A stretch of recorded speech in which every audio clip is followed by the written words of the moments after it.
Tonight, we'll step into a peculiar world where beauty was measured in porcelain skin and rosy cheeks, where women sat at their dressing tables each morning with jars of cream and bottles of tonic, performing rituals that now seem almost unimaginable. If you'd like to drift into calm tonight, settle into your pillow and allow this relaxing story to carry you toward rest. This is a history for sleep. A gentle exploration of ordinary moments in Victorian bedrooms and parlors, where women applied powders and potions with the same quiet dedication we might bring to our own evening routines today. The year is 1875. London. The light through lace curtains is soft and grey. A woman sits at her mahogany dressing table.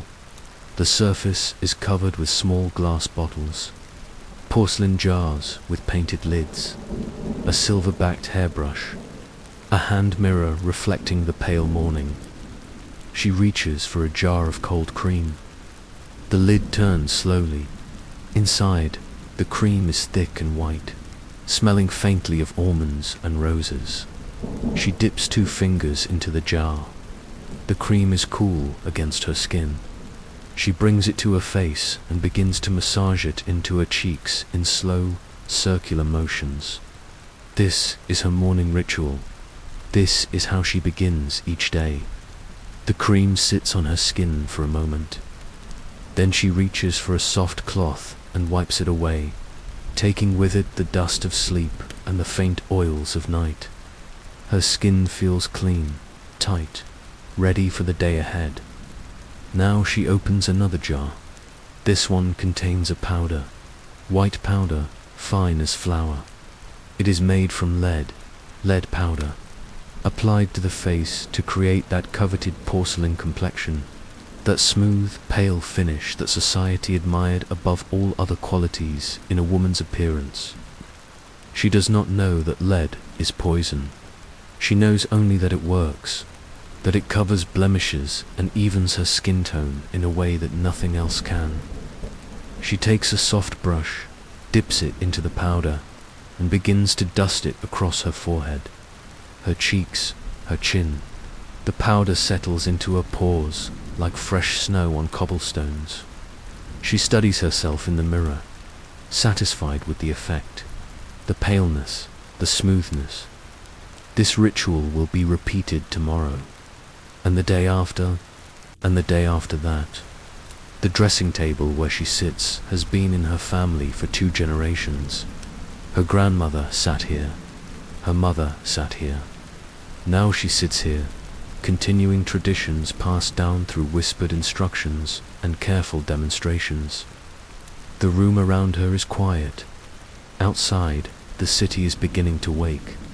The sound of horse hooves on cobblestones, the cry of a street vendor, the distant chime of church bells marking the hour. But inside this room, time moves differently. Slowly, with the measured pace of ritual and routine, she picks up a small jar of lip salve. The label is handwritten in flowing script. The salve is tinted red with carmine, the same crushed insects that color the rouge for her cheeks. She applies it carefully with her little finger, a thin layer across her bottom lip, then her top lip. She presses her lips together gently. The color spreads evenly. In the mirror, her mouth looks fuller, more defined.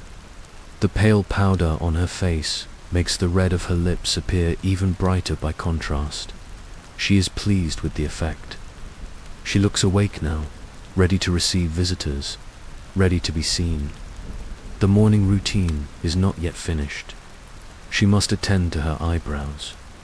They are naturally full and dark, but fashion demands a more refined shape, a higher arch, a thinner line. She picks up a small pair of silver tweezers. The metal is cold against her fingertips. She leans close to the mirror and begins the careful work of plucking individual hairs. Each hair releases with a small sting, a tiny pinch of pain that she has learned to ignore. She works methodically, removing hairs one by one until the shape pleases her. When she is finished, her eyebrows frame her eyes differently. They make her look surprised, interested, more delicate than she did before. She rinses her face with cool water from the porcelain basin, pats it dry with a linen towel, applies a final thin layer of powder to set everything in place. Now she is ready for the day. In another home across the city, a younger woman prepares for an evening gathering. She stands before her own mirror, contemplating the problem of her cheeks. They are too pale, she thinks. She needs color, a healthy flush. She opens a small tin. Inside is a paste the color of crushed berries. It is made from carmine, ground cochineal insects mixed with oil and wax. She does not think about the insects. She thinks only of the result, the gentle bloom of color that will appear on her cheeks when she applies this paste with her fingertips. She dabs a small amount onto each cheek, blends it carefully with soft, patting motions. The color spreads, becomes more natural, less like paint, more like the flush that comes from a brisk walk in cold air. She steps back from the mirror, turns her head left, then right. The light catches her cheekbones. She looks healthy, vibrant, ready to be seen. Her room is smaller than the first woman's. The furniture is simpler, but her dressing table holds just as many bottles and jars, just as many tools for the pursuit of beauty. She has saved money from her work as a governess to purchase these items. Each jar represents hours of labor, days of careful spending, weeks of choosing beauty over other comforts. But she considers it an investment, a necessary expense. In her position, appearance matters. It affects how she is perceived by her employers, how she is treated by the household staff, how she is regarded by potential suitors. Beauty, she has learned, is not merely vanity. It is currency. It is power. It is the difference between being noticed and being invisible. She picks up a bottle of hair oil. The liquid inside is amber-colored and smells of roses and something else, something medicinal that she cannot quite identify. She pours a small amount into her palm, rubs her hands together, then smooths the oil through her hair from scalp to ends. Her hair absorbs the oil quickly. It begins to shine. The dull brown becomes rich and lustrous. The flyaway strands are tamed. She braids her hair carefully, each section even and tight. When she is finished, she coils the braid at the nape of her neck and secures it with pins. She looks at herself one final time, adjusts the collar of her dress, straightens her shoulders. She is ready. Downstairs, her mother is preparing tea. The kettle whistles softly. Steam rises and disappears into the dim kitchen. The mother has her own beauty concerns. Her hair has been thinning, losing its former thickness and shine. She has tried many remedies. Last week, she purchased a new tonic from the chemist. The bottle is dark green glass with a faded label promising renewed growth and lustrous shine. The ingredients include alcohol, glycerin, and something called extract of cantharides, Spanish fly. Ground beetles, known for causing irritation to the skin. The theory is simple. Irritate the scalp, increase blood flow, stimulate the hair follicles to produce new growth. She does not know that this irritation can cause burns, scarring, permanent damage to the very follicles she hopes to awaken. She knows only that the tonic smells medicinal and costs more than she would usually spend. Surely, she thinks it must work. Each evening, after washing her hair, she applies the tonic with a small glass dropper. The liquid is cool at first, then it begins to tingle, then to burn, just slightly. She interprets the burning as proof that the tonic is working, that something is happening beneath the surface of her scalp. That change is occurring in the roots of each strand. She massages it in with her fingertips, feels the warmth spread, tolerates the discomfort because beauty, she has learned, requires sacrifice. The first week, she sees no change. The second week, perhaps her hair looks slightly thicker, or perhaps it is simply her imagination, her hope manifesting as perception. By the third week, her scalp has become sensitive. It hurts to brush her hair. It stings when she washes it. But she continues the treatment because surely, she thinks, this means it is working. She does not notice that more hair is falling out, that the thinning is accelerating rather than reversing, that the remedy she purchased is causing the very problem it promised to solve. She notices only that her scalp feels alive, active, changed, and change, she has been taught, is the first step toward improvement. Across town, in a wealthier neighborhood, a woman of means sits in her private dressing room with her lady's maid. The room is warm. A fire burns low in the grate. The curtains are drawn against the afternoon light. The room is decorated in the latest fashion. Wallpaper with delicate floral patterns. A thick carpet in deep burgundy.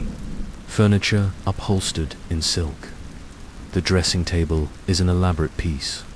Mahogany with gilt trim. 3 mirrors that can be adjusted to show multiple angles. Drawers filled with cosmetics and jewelry and accessories. The woman sits on a velvet cushioned stool. Her maid stands behind her, arranging her hair.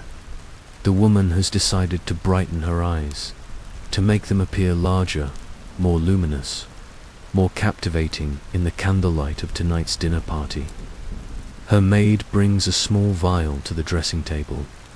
Inside is a clear liquid. Belladonna, beautiful lady. Its other name is deadly nightshade. A single drop of this liquid, placed carefully into each eye, will cause the pupils to dilate. The eyes will appear darker, wider, more mysterious.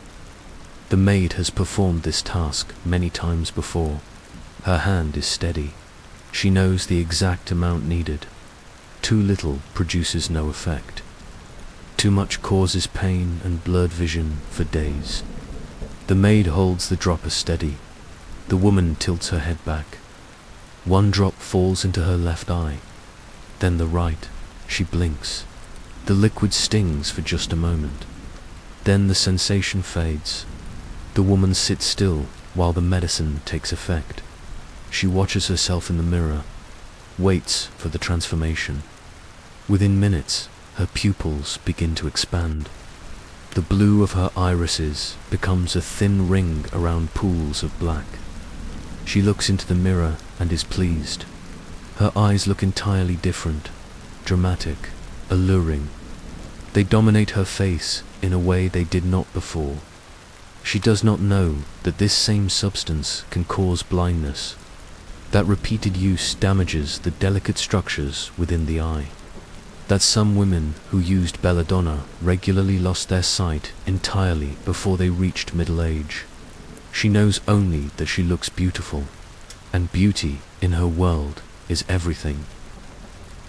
The maid helps her into her evening dress, layer upon layer of fabric, the corset laced tight, the bustle adjusted, the sleeves puffed and perfect. The dress is new, ordered from a fashionable dressmaker. The fabric alone costs more than many families earn in a month. But the woman does not think about cost.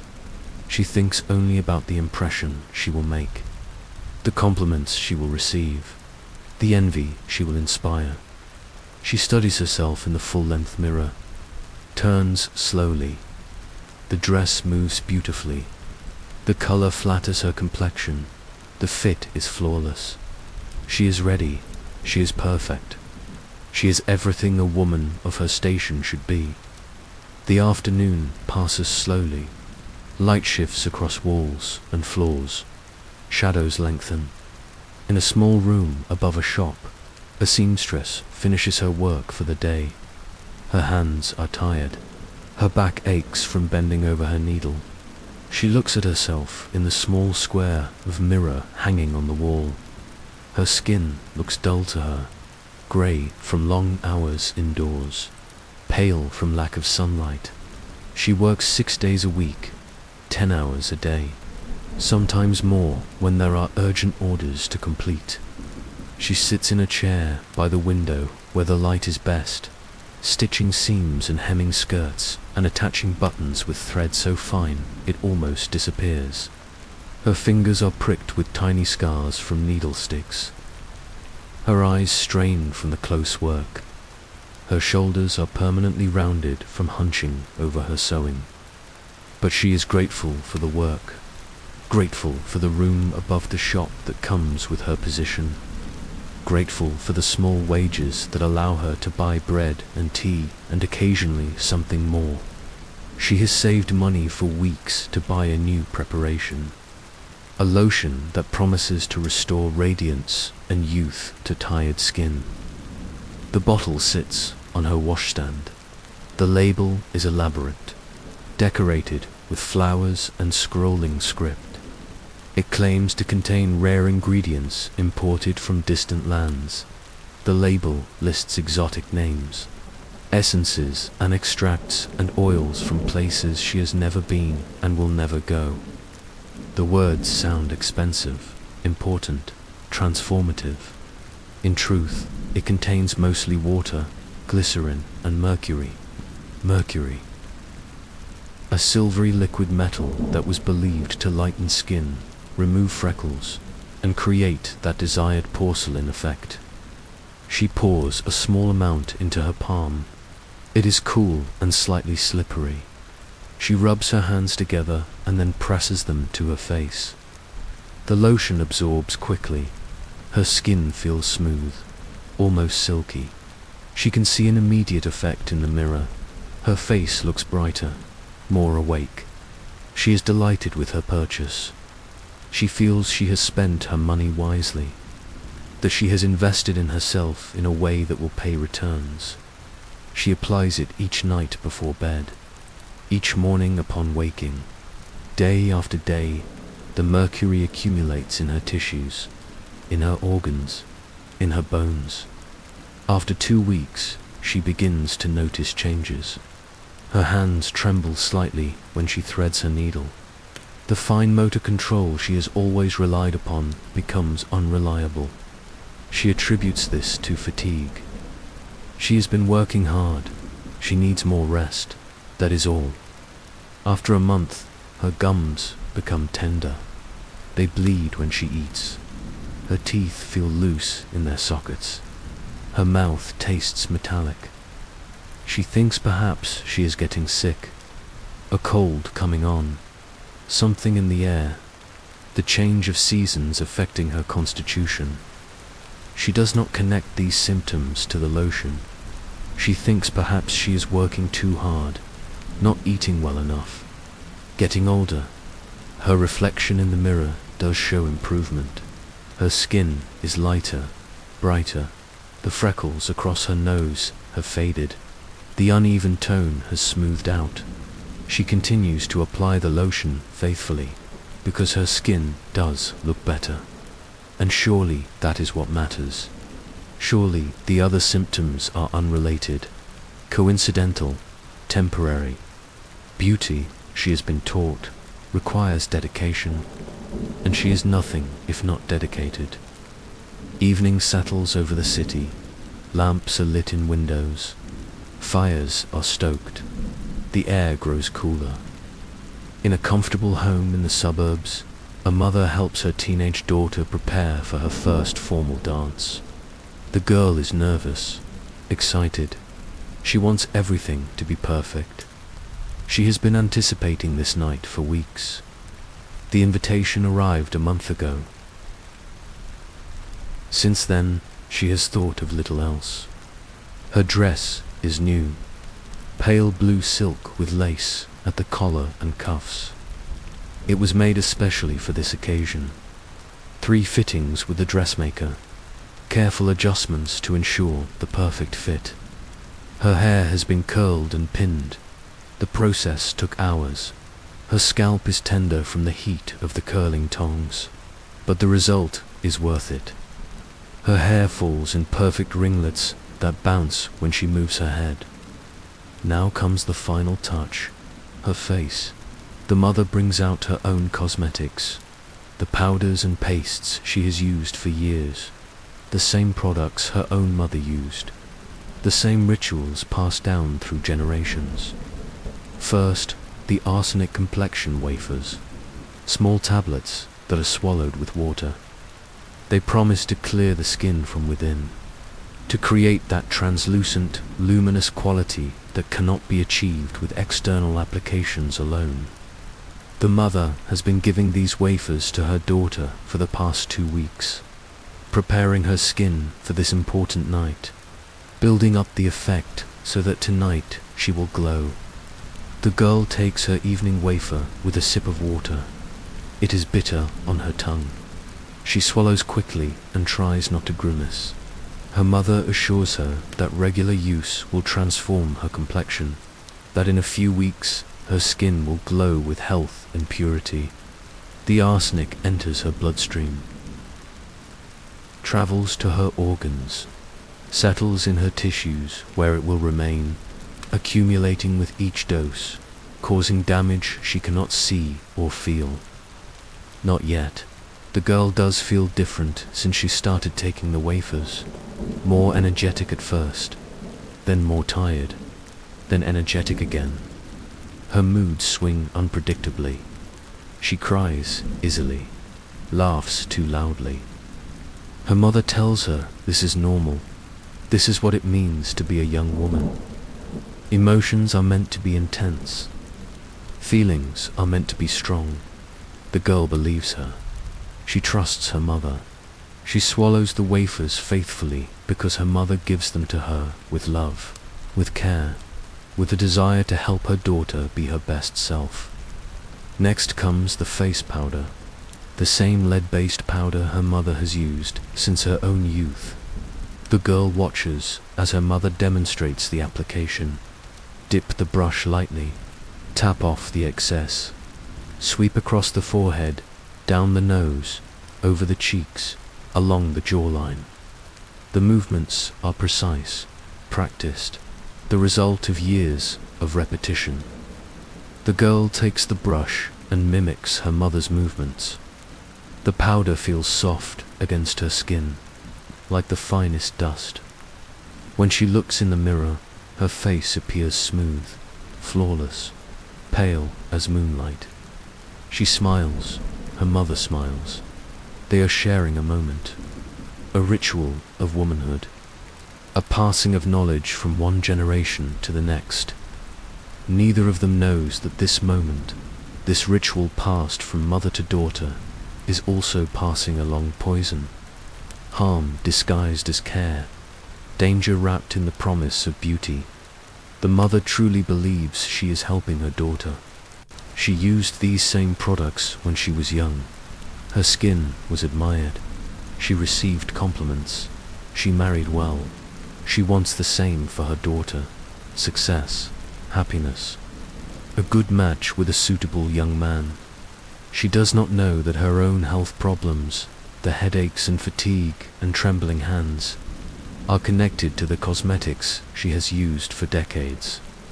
She thinks these ailments are simply part of being a woman, that suffering is expected, that discomfort is normal, and so she passes the same practices to her daughter, not with malice, not with neglect, but with love, with the sincere belief that she is giving her daughter the tools she needs to succeed in the world.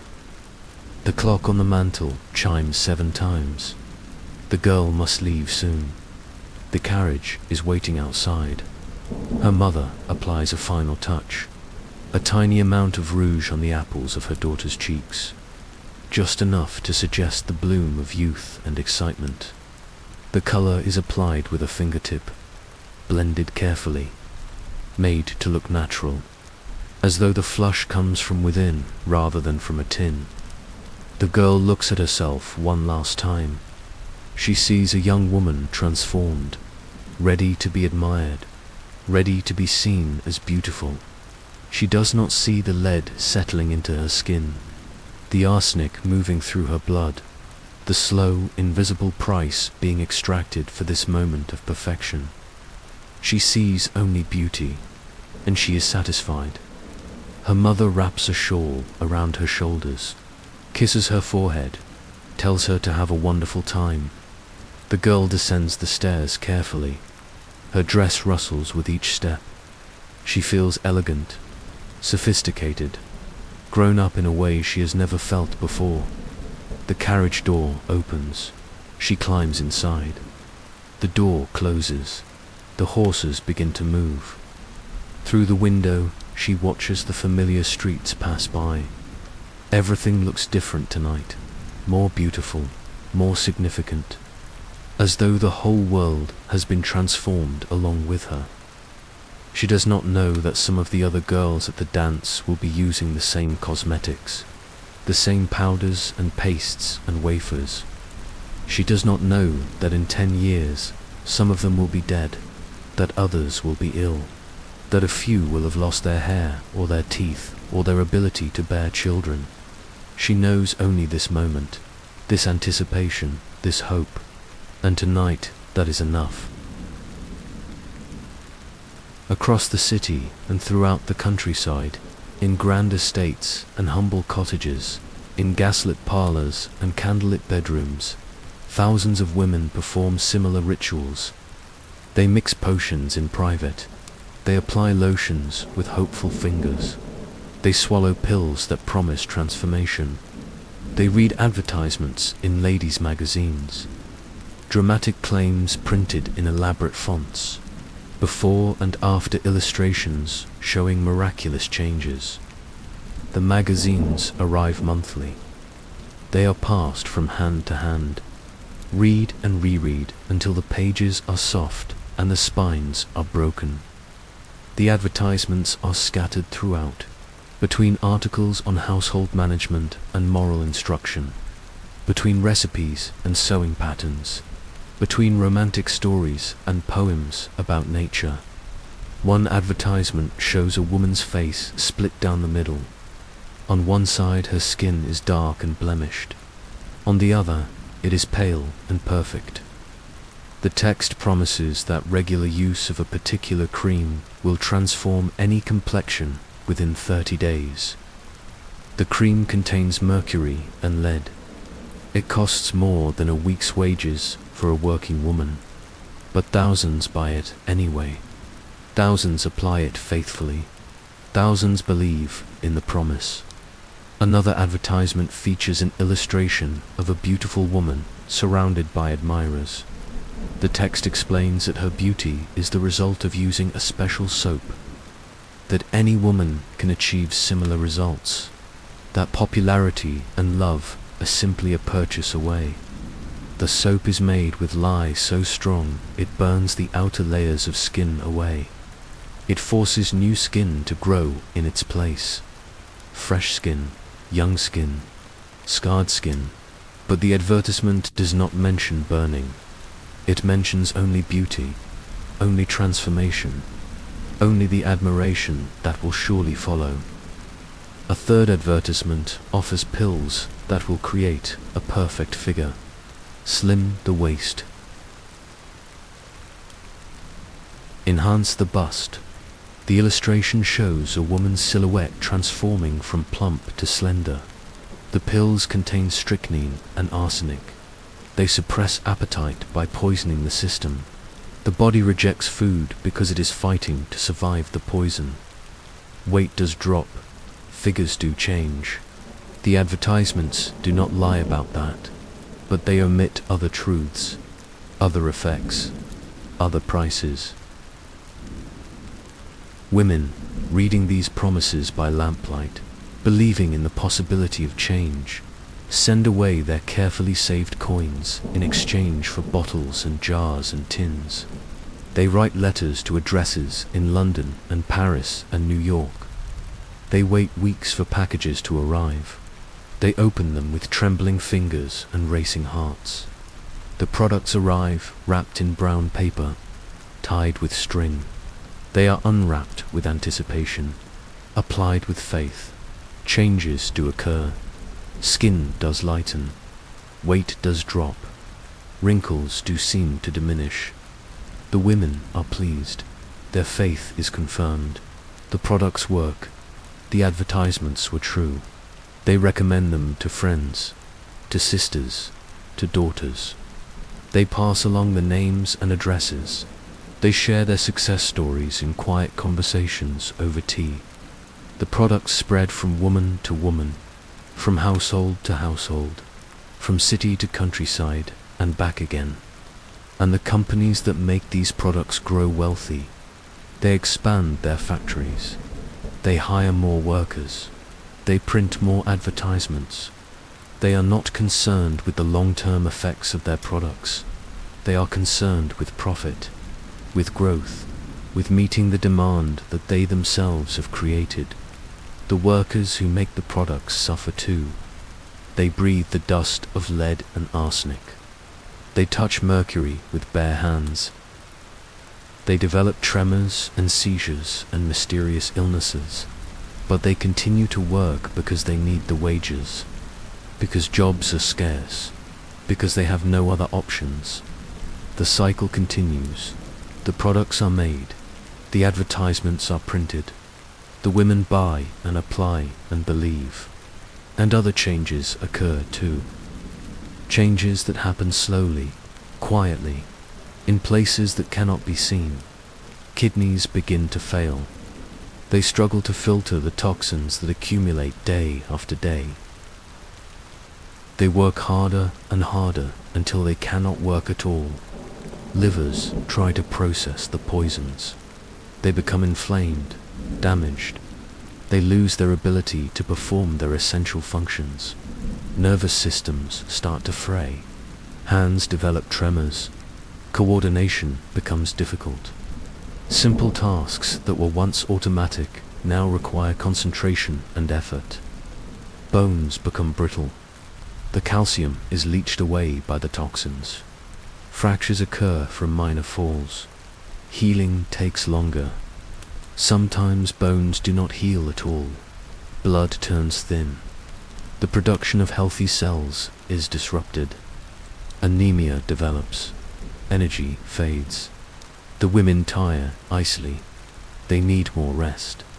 They feel cold even in warm rooms. These changes happen over months, over years.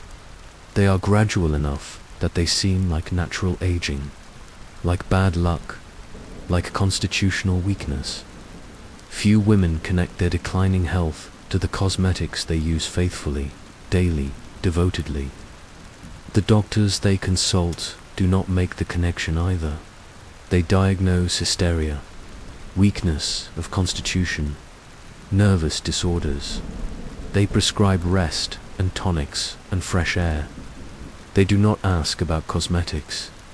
It does not occur to them that beauty products could be the source of illness, that the very things women use to make themselves attractive could be slowly killing them.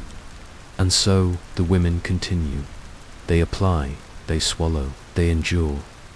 They are told that beauty requires sacrifice. They have learned to endure discomfort for the sake of appearance. They have been taught that suffering is a normal part of being a woman, and so they continue. They trust in the products. They believe in the promises. They maintain their faith even as their bodies begin to fail. The rain begins to fall outside, soft at first, a gentle pattering against windows and rooftops. The sound is soothing, rhythmic, like a lullaby being hummed by the night itself. Inside, in warm rooms throughout the city, women complete their evening routines. They stand before their mirrors one last time. They check their reflections. They make final adjustments to hair and clothing. They remove their day cosmetics with creams and oils. The powders and pastes are wiped away. The natural skin beneath is revealed. Some women look at their bare faces and feel exposed, vulnerable. less than they were with the cosmetics in place. Others feel relief, the freedom of clean skin, the comfort of being private, of being seen by no one except themselves.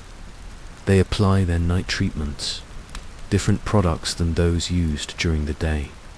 These are meant to work while they sleep, to repair and restore and prepare for the morning ahead. The night creams are thick and heavy. They smell of roses and lavender and something medicinal. They sit on the skin like a mask, a layer between the self and the world. The women massage the creams into their faces with circular motions, up and out, never down, always lifting, always fighting gravity and time. They brush their hair, the prescribed 100 strokes. The brushes move through their hair with steady rhythm. 1, 2, 3. The counting becomes meditative, a prayer of sorts, a ritual of devotion to an ideal they may never reach but will never stop pursuing. Some women's hair is thinning from the tonics they have used. The brushes pull out more strands than they should. The women try not to notice, try not to count the hair left behind in the bristles. They tell themselves it is normal, seasonal, stress, anything except the truth. They climb into bed with skin that tingles from lotions, hair that smells of mysterious tonics, bodies that carry the weight of beauty standards they did not create but have learned to worship. The beds are soft, the linens are clean, the rooms are quiet. They close their eyes, they drift towards sleep. Tomorrow they will wake and begin again. The rituals will repeat. The products will be applied. The faith in transformation will remain unshaken. Because beauty, they have learned, is not a gift, it is a goal. A destination reached through effort and dedication, and the willingness to sacrifice comfort, health, and sometimes life itself. The rain continues to fall, steady now, a constant whisper against the glass. The rhythm is unchanging, reliable. It asks nothing and gives everything.